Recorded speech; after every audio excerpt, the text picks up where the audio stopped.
11 years ago, I packed up my entire life into a 40-litre carry-on bag. I kept the journal, and today I'm reading it back. We don't feel much better in the morning. Malcolm tries to rest while I go and tell our host family that unfortunately we're too ill to have breakfast. I feel so bad as we're supposed to be having a special breakfast. They give me some manya tea, which is some sort of fresh mint tea. They tell me to go back and rest. After a while, I go out and follow them around for their morning chores. One of the first things they do is to move the sheep out to the hillside and stake him for the day. I'm pretty sure he is happy as the rain has turned his little pen into a mud sty. The little girl takes my hand. She wants to show me everything they do. Once we get back, it's milking time. The cow has a calf that's about 2 months old and is very strong. First, they start the calf off with the cow, and then they take the calf away and they milk. The hostess gets about 4 liters. When the cow starts to slow, they put the calf back on, and then they get some more. Finally, when they've got what they need, they put the calf back on to finish off. They use the milk for cheese in cooking, and they give it to their little girl. I help the hostess peel some potatoes. They're small, and I have to use a knife. She's so much quicker. She does about 3 to my 1. Malcolm comes out to help me, but soon goes back to bed.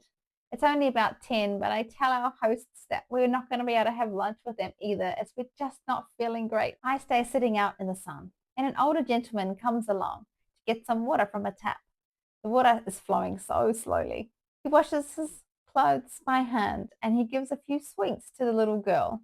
He works part-time as a tour boat driver. The little girl has a little doll, and she has so much fun wrapping and unwrapping it. I wish I knew how old she was going to be before we got the marbles. I slipped back into bed for a short nap, and our hosts bring us some more mint tea. Around midday, they lead us back down to the water landing and show us all the kiwa plants along the way. There's so many little frogs too. We wait for the others, and then we have a big farewell and a sharing time. Then it's back on the boat to Puno. I try and sleep. We're going to meet at 7 for debriefing and dinner.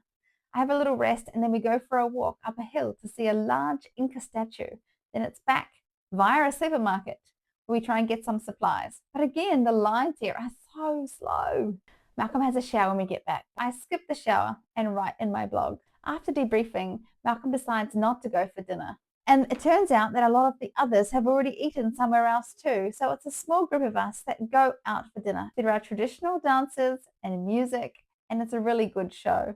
But because I'm sick, it feels like it's way too loud. Back at the hotel, I skip the shower because it's not warm, and I head to bed. Tomorrow's pretty much our last day with this main group, and I'm feeling pretty sad.